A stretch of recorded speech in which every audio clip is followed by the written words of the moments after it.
Kuo skiriasi plytelių kalibravimas ir plytelių rektifikavimas? Ir ar gali kalibruotos ar rektifikuotos plytelės būti pirmos rūšies ir kuo jie skiriasi?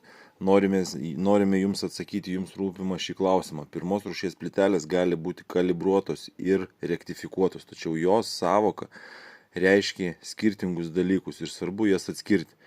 Kas yra iš vis pirmos rūšies plytelė? Tai aukščiausios gamintojo rūšiuojamos plytelės, kurios atitinka visus kokybės reikalavimus. Tai pavyzdžiui, tokie reikalavimai kaip įtrūkimai, nelygumai, spalvų netitikimai vienoje partijoje.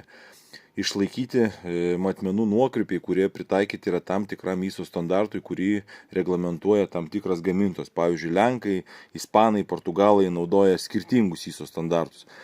Būtent pirma rūšis nusako gaminių kokybės klasifikavimo, o ne plytelės apdirbimo ar pjovimo būdą.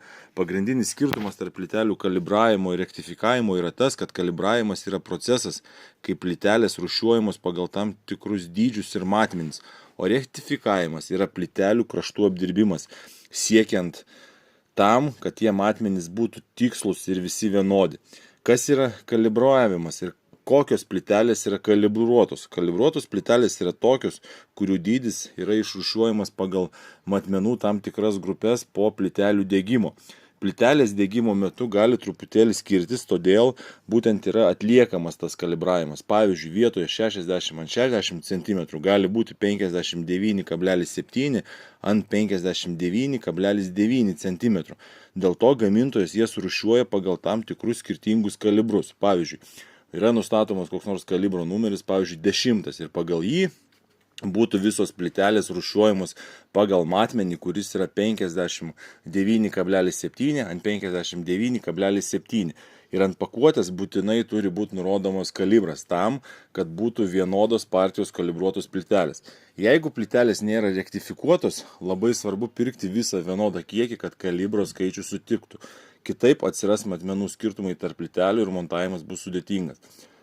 Taip, kas dabar yra rektifikavimas ir kas yra rektifikuotos plytelės? Rektifikavimas tai yra plytelių apipjaustymas. Plytelės yra tokios, kurių kraštai yra nupjaunamos mechaniškai ir apdirbamos tam, kad būtų visiškai lygus, identiško dydžio. Pavyzdžiui, 60x60 su galimu minimalu nuokrypiu iki 1 mm, iki pusės milimetro, su stačiu kampu tam, kad pjovimo metu jos būtų visiškai identiškos. Kalibravimas yra plytelių rūšiavimas pagal dydį, o rektifikavimas yra plytelių kraštų apdirbimas. Dėl to nepainiokit šitų dviejų sąvokų. Rektifikuotos plytelės gali būti taipogi kalibruotos, bet ne visos kalibruotos plytelės yra rektifikuotos, nes rektifikavimas, pasikartosiu dar kartelį, yra apipjaustymas mechaniniu būdu. Rektifikavimas yra papildomas procesas, užtikrinantis didesnį matmenų tikslumą tam, kad montuoti būtų lengviau.